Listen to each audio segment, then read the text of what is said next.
Thank you, Mark. Trish Marsh, what is the number now? 400 million? I'm not sure because the number is always fluctuating. What our shortfall is. What is it now? I'm not sure. It does fluctuate. So Mark says it's 3.5 billion. We're short. All right. Well, we need to create those jobs, and I've got a few ideas. You know, many, many moons ago when I was a young girl at Crestwood Elementary, there used to be a noon bell that went off. I always thought it was the school bell. It wasn't the school bell. I found that out a couple of years later. It was the test site setting off a few little bombs for us.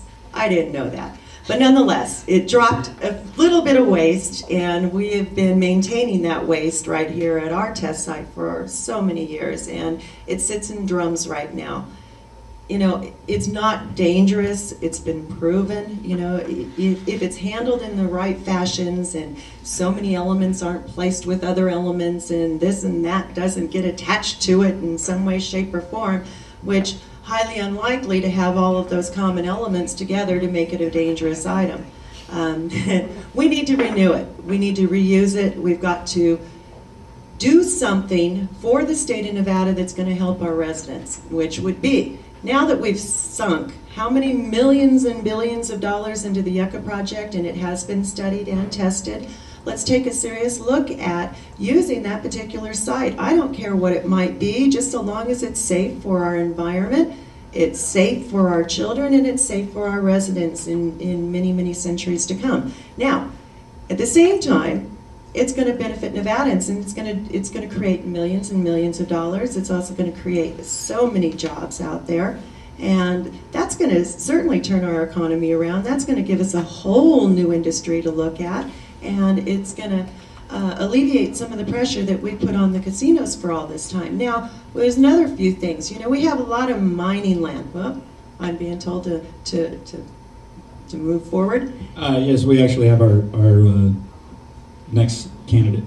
Okay. We have two other people. Oh, so okay. if we Trish get Marsh to answer, and then we'll go ahead and. Okay, thank you. Kathy McLean again. I served on Ways and Means Committee for the last 5 sessions, and I also was chair of taxation. Our budget, at one time, at the peak, we were approaching an $8 billion 2-year budget. Right now, after all the cuts we've made from last session, the special session before that, and this last special session, we are down to approximately a $5.3 billion budget. Now, we have cut lots and lots of programs. We raised a few taxes, but unfortunately they're going to sunset in June of 2011. We used stimulus money, so without the stimulus money, without the taxes that we did increase, and without the economy coming back, we're looking at about $3 billion shortfall next year.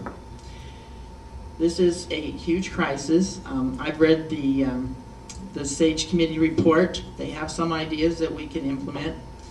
There's obviously a lot of different ways we need to look at our revenue structure, but I can give you a good example of one really good economic development issue that we do have control over.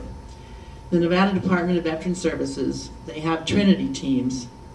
Trinity team is 3 people. It costs us about $100,000 a year, and they bring in $40 million worth of benefits for veterans in our state every year. Now that is pure economic development. That is money going straight into our economy and helping out our residents. So there's one thing that at the state level, the people on Ways and Means and taxation committees or whatever committee you're on, they need to support those kind of staffing issues. You know, there's lots of little things like that we can do, and I have high hopes that we will have the energy and the commitment to really fix our economy, our revenue structure next session.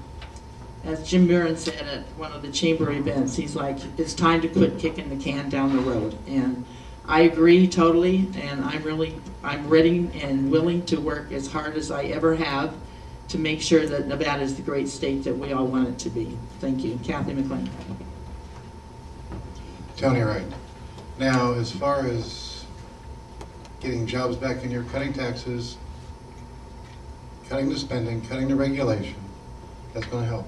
As far as education goes, here again, give the schools more autonomy. Let them set their own budgets. Let them report to properly prepared teachers, the ones that are getting the results. Get rid of the ones that don't. The answer is actually pretty simple. To get out of this, what you have to do is cut taxes, cut the budget. Cutting the budget by at least 20% is going to be mandatory. Because quite frankly, with what's coming down the road, I don't think we're going to get by with anything less. And that means everybody gets to feel the pain. But it'll be short-term pain. Raising taxes is not an option. Anytime you raise taxes in this state, you're going to kill jobs. And that's as hard as it gets. I mean, you can put lots of flowery words with it and everything else, but if government is spending on functions that it does not properly do, it wastes the money. We don't make that much. Nobody here makes that much money. Tony Wright. All right, that is it for